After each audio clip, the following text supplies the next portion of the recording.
Coach, questions? Yes, sir, I'll turn it over to you guys. Has Kendall been the one bringing in all these 5 stars? Well, you can't count on that right now anyway, so. Well, I'm honest, I didn't know the title, that was the title of the job. I mean, what we're trying to do is get somebody to be aware of social media and things that we can use in recruiting, and be aware of putting out more things for prospects. The real director of recruiting is Steve Robinson, well, yeah, I guess me. Steve Robinson, Hubert Davis, and Brad Frederick, because they're the guys that are out on the road. But I am, nobody ever asked me what I wanted the title to be, so they put that, and it's okay. That's close. Yeah. Sorry. As far as with Cole and I Kobe, could care what it is. I mean, does he have any amount of connection? I'm with, sorry. Does he have any amount of connection with Kobe and Cole, and as far as kind of reaching point guards? Well, I would hope so. I mean, he was a great point guard. I hope I don't recruit dumb guys. I hope I'll talk to him about certain things, but he has not been involved in the recruiting. I mean, last year, I guess he finished school at mid-year, is that correct? And I tried to find some things for him to do just to hang around, and he watched practice every day. And so with Kobe, it was not at all, but with Cole, if Cole wants to talk about anything, and he doesn't go talk to Clint Waltney, he's going to go talk to Kendall. If he wants to talk about point guard play, if he wants to talk about a hotel room, he'll go talk to Clint. But I think for us, having 2 of the 5 most intelligent players I've ever been lucky enough to coach is who's on my staff right now, and that's Sean and Kendall. Sean's without a doubt the most intelligent big guy I ever coached. He could play every position on the floor. And from the first day that Kendall stepped foot here on our team, I thought he was just extremely intelligent. I shouldn't even say it like that. I remember when he came and played pickup with our guys, maybe after his sophomore year in high school. We're at the football game, and I've never told this, but David Noel came on to me and said, "Who was that little guard?" And I said, "Kendall Marshall." He said, "Coach, he's really good." He said, "We're coming down the court, he's telling me to go do this," and I'm thinking, "Who the crap are you?" So I did what he said, and he threw me the ball, and I laid up.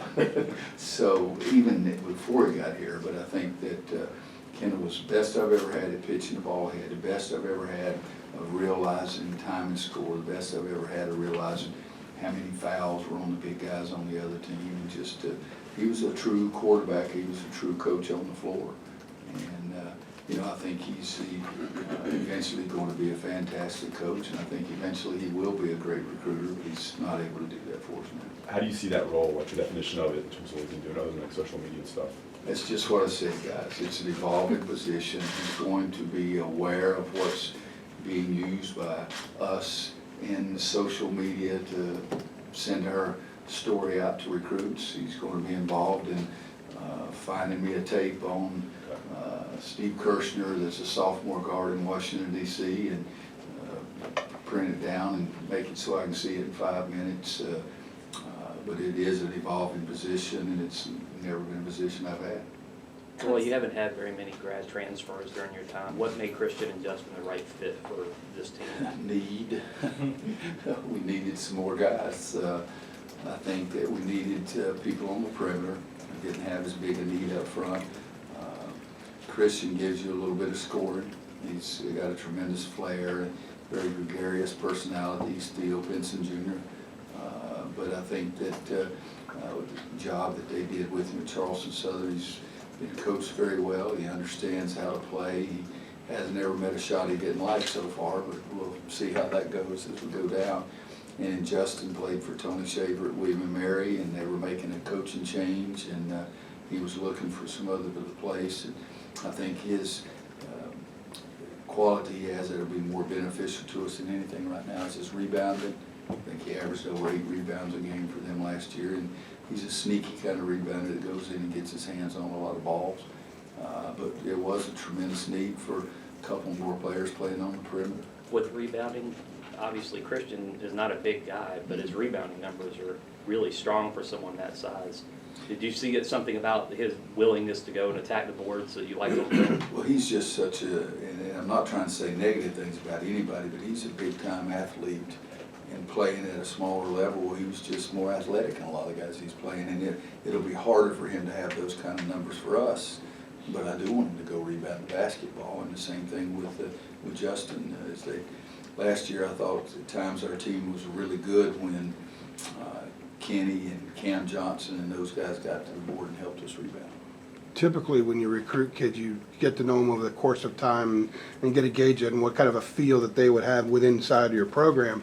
When you're recruiting a couple grad transfers, you don't really have much of that opportunity. So what did you do in recruiting Christian and Justin to kind of find out if they would be good fits inside the program, aside from basketball? Well, I talked to their coaches. I mean, Barkley at Charleston Southern played for Eddie Fogler in South Carolina, so there was that friendship there, and me knowing him. Rick Duckett was one of our managers here and is a coach there, so that's some other source of information I had on Christian.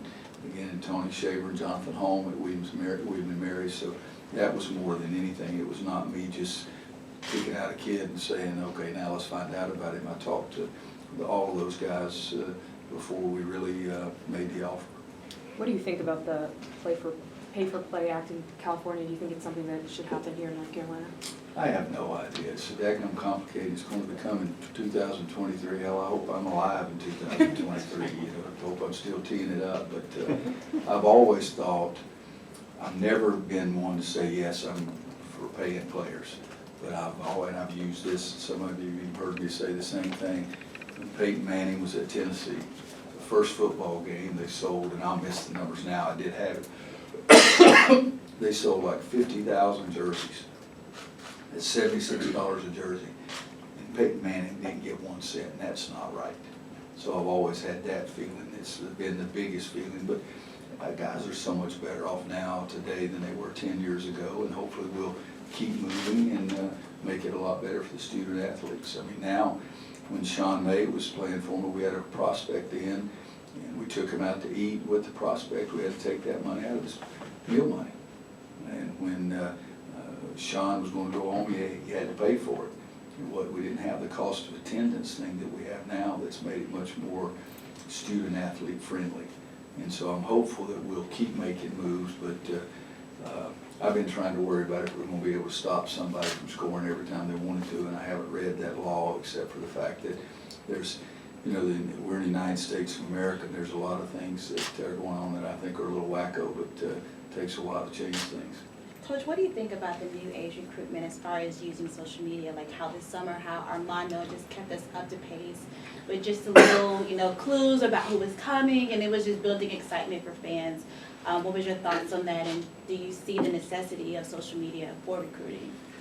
I have no idea, guys. I still don't know whether it's tweet or twit. Come on now. I'm not on social media. I don't have YouTube or Instagram or whatever all those things are. I don't have any of that. I don't see it. If there's something that they think I need to see, they show it to me. I have no idea. And Armando's another one. I mean, he doesn't have much of a filter. And so there's no telling what he's going to say. But I think there is a place for certain things in social media because we're trying to impress people. I mean, recruits like begging. Good God, that's all it is. And so what you're doing is giving so much information and begging them to come play for you. So I think that there is a spot for it. But you're talking to a guy, I guarantee you, everybody in here now and even after you're dead is going to know more than I know about social media. What have you seen from Cole Anthony, and do you think he's further along than maybe Kobe was at this point? He's a different point guard. Kobe was more of a scoring point guard, which I'm okay with. I like point guards that do something great, and I thought Kobe did that great. Cole can score, but Cole is more of a quarterback back there, is trying to get other people the ball in that situation. Kobe had a belief that he could make every shot, and he made a bunch of them. And I loved what he was doing. I wanted him to be so much more aggressive because I thought we had with Luke and Kenny and Cam, we had some perimeter shooters, but I loved the way Kobe always attacked. With Cole, we don't have those types of shooters with him. And I think that he's got a chance that he'll find some guys for easier shots. But I like both, love both of them. But I would love to have had both of them together. I would have sat over and leaned back in my lawn chair if I had both of them together. But they're different, and Cole is good defensively. I've said this to him and said it publicly. I think in high school he was the best defensive rebounding guard I'd ever seen. And we're going to need him to go rebound the defensive board for us too. And but still different players. It was fun watching them on the USA under-19 team. I think it was when they were backcourt mates. It was fun watching that team. Is he a special athlete in terms of comparing him to other players you've had, Cole? He's very athletic as a point guard, but Raymond Felton was athletic. Kendall Marshall was not. Eric, you sure tell him I said so. But he used his brain more than anybody I've ever had to coach. Cole's right up there, one of the athletic. I don't even know if have we officially measured everybody yet, Eric? Yeah, I don't know. Sometimes he looks like he's 6'5", sometimes he doesn't, but I like the way he plays. Personality-wise, how have Cole and Armando and Justin and Chris come in meshed with some of the guys that have been around for a while? Well, I think it's been driven partially or mostly by B-Rob and Garrison. They've accepted them so quickly, and it's never been, these are the old guys and these are the new guys. It's never been that from the first day of practice. And I think because of the other things we do with some of the former players here, it's always our current team against the former players. And I think going through that in the summer does help them get together. But Cole and Armando are very good teammates, and they've accepted them from the very first day. And that's been something that, gosh, I can never remember talking to any group about, you know, these guys are on our team too, let's put our arms around them. I don't know that I've ever had that conversation, but this one's been very, very easy with that. You mentioned B-Rob and Garrison, and those guys have been around the longest. Are those guys the leaders, you know, de facto because they've been here so long, or is that something that happens organically and really is still a work in progress? It's still in progress, but I think those two guys, the veterans, they understand things. They're the ones I'm asking questions. Okay, what do you think about this? And everybody else understands that. I think the younger guys respect the fact that they've been here.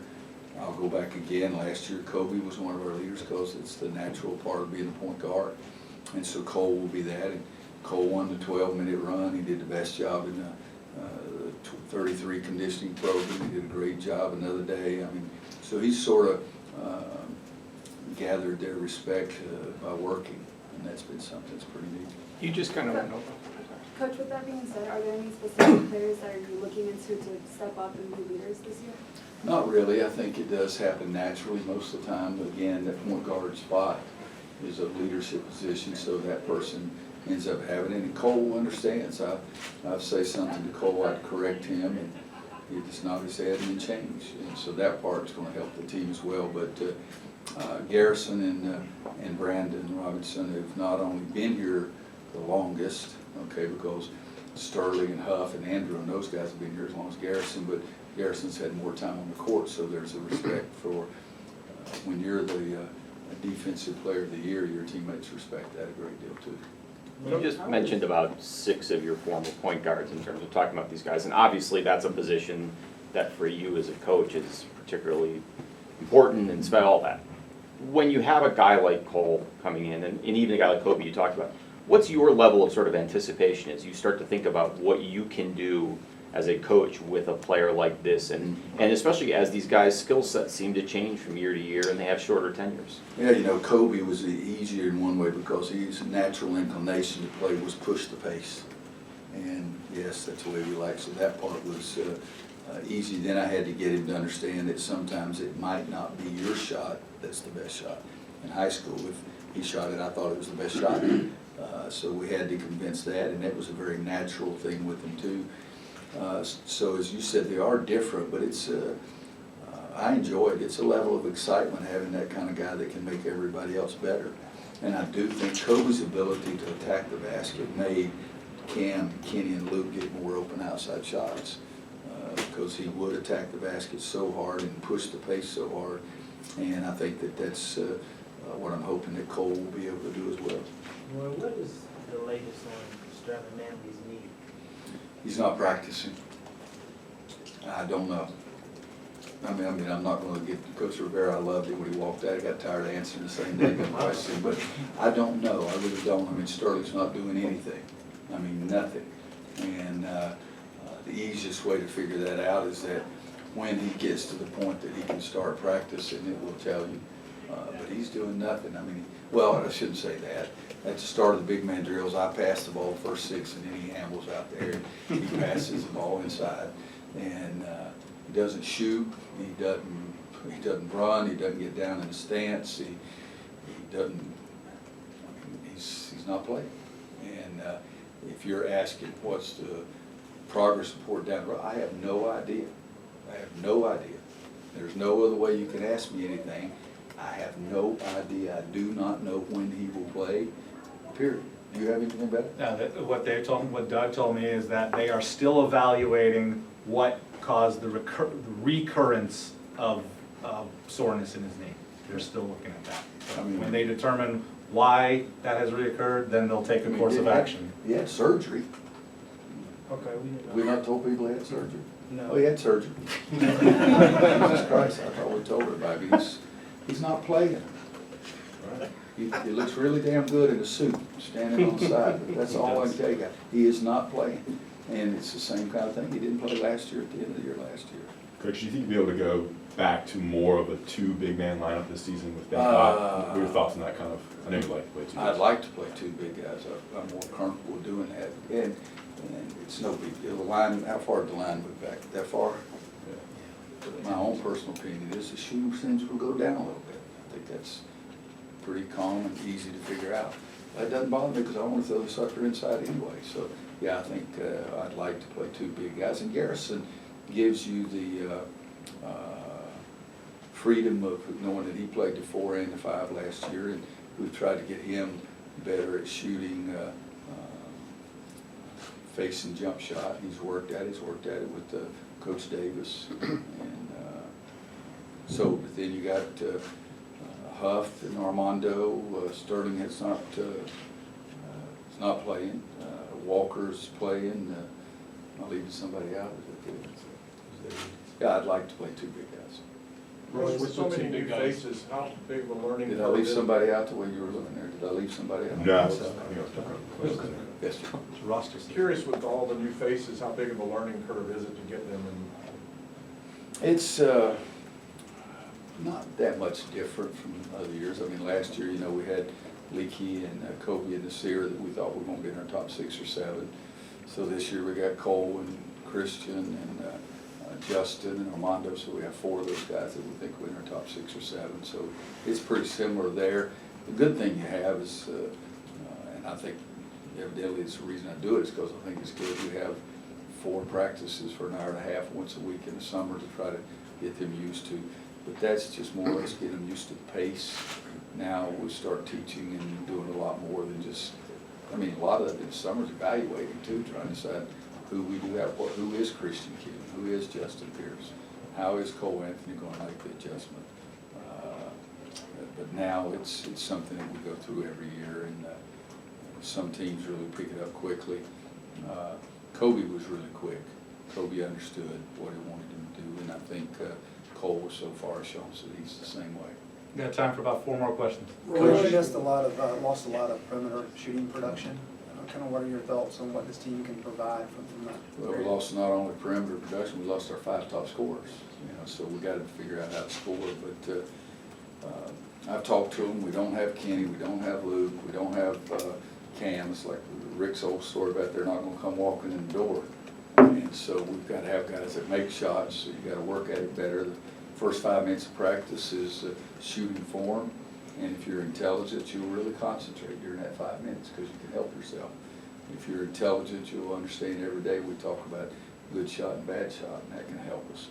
And at the same time, if we're going to have, if our perimeter shooting is not going to be as good as it was last year, then we've got to balance out some. We've got to rebound it better. We've got to defend a little better. We've got to play a little smarter. We've got to protect the rim more. We've got to score at the rim more. So you've got to just balance out how to play. But no, those are big time losses. Coach, Raymond Felton said he felt like it took him the whole first year before you handed him the keys to the car, so to speak, and trusted him to run the offense and everything like what's the process like for you, for a point guard to earn your trust? To do what I tell him to do. It's pretty easy, but Raymond was so tough mentally. But Raymond's shot wasn't going in his sophomore year. You go look at the stats, it's like 29%. And he wasn't establishing the defensive presence I wanted him to at the center line. In his junior year, he worked harder on his shot between those 2 years than anybody I've ever seen, and made more significant improvement than anybody I've ever coached. And not only just a shot, I mean, if I'm not mistaken, his junior year, second year, he led the ACC in three-point shooting. And the year before, it looked awful. And that was nothing but his sweat. And he also established our defensive presence by drawing a line at the center line and making it difficult on the other team's guard. But, you know, I don't think that he didn't agree with what I was asking him to do. It just took a while for him to understand it and get better at it. And I think it's a tremendous credit to him, because I have, seriously guys, this is 32 years, I've never seen anybody change their shot like Raymond Felton did, and I've never seen anybody change their body in his play like Sean May did. So those were two special guys there. Coach. But some guys change immediately, and some guys don't have to change very much. Yes. Coach, with the return of the two big man lineup and then bigger point guards like Cole, what's the level of physicality difference? Cole's not as big as Kobe. Okay, so he's not bigger than Kobe. I mean, even without the hair, he's not bigger than Kobe. But, you know, with someone as strong as Cole is, I guess, what's the level of physicality with this team compared to last team? Well,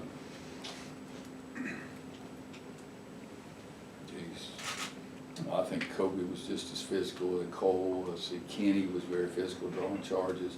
Luke was very physical. Cam was not as physical. Need to say B-Rob's not as physical. We just got to be able to rebound the basketball. That's all it is. And the toughness issue between right ear and left ear is what I like better than necessarily physical play. I think beating a guy to the spot's better than trying to hit him when he comes across you. So for me, it's I don't talk about the physical part of it. I just talk about going to get the ball off the board. Take two more. Coach, what do you want the identity of this team to become? And whatever that identity is, how long do you think it'll take to develop that with this current roster? Yeah, I don't know the answer to that, because I think we've had 4 practices this summer and had 4 right now, and I don't think you really get to know the identity of your team until you start playing games and having some adversity, and especially maybe a little earlier, late in your preseason practice, we play an exhibition or play a scrimmage, and we scrimmage Villanova again this year, so we'll know some more at that time. But I think it'll be a running team, and I think it'll be a good defensive team, even though we lost Kenny. Kenny was fantastic defensively, but I think that some of the other guys will pick it up a little bit and be pretty good defensively too. But I think it's, right now, I can't tell you. Last question, Ed. Roy, we're in the last days of the so-called one and dones. And you always said you would have been right there with them had you been able to, and now that you are you conscious of that we're coming to the end of an era in a sense, and has it changed your recruiting? Not so far, no. I think that when it changes, everybody's going to have that decision to make. Okay, do I recruit Ed, or is he going to go straight to the NBA? Well, if he's going to go straight to the NBA, I better make sure I recruit Luke, something like that. I think it'll change. My first year back here is when was the last year that you could go straight to the NBA. And I remember just trying to find out what J.R. Smith and Marvin were going to do. Going to Marvin's home, and we left, and I said, he's going to the NBA. And I went to J.R.'s home and left there in J.R. And then I said that he's going to go to the NBA, and I went to see Marvin. Marvin said he was coming. But we'll make adjustments like everybody will have to. I think you'll still try to recruit the best players, but you don't want to recruit the 5 best, because if they all leave, then you don't have anybody. And I think one last thing too, and I may have said, I thought we had said that Sterling, when did he have surgery? I don't know. Yeah, it's after the season, so I didn't come and talk to you. And I'm not on Twitter or Twitter, whatever the hell it is, so I didn't send you a tweet that Sterling was having surgery. Is there an official diagnosis on Sterling? It's a sore left knee. Sore left knee. All right. Yeah, That's official. and seriously, that's guys, I mean, Well prepared, Kurt. you know what they call, there's a reason, now think of this, there's a reason they call it medical practice. All right, the players are available on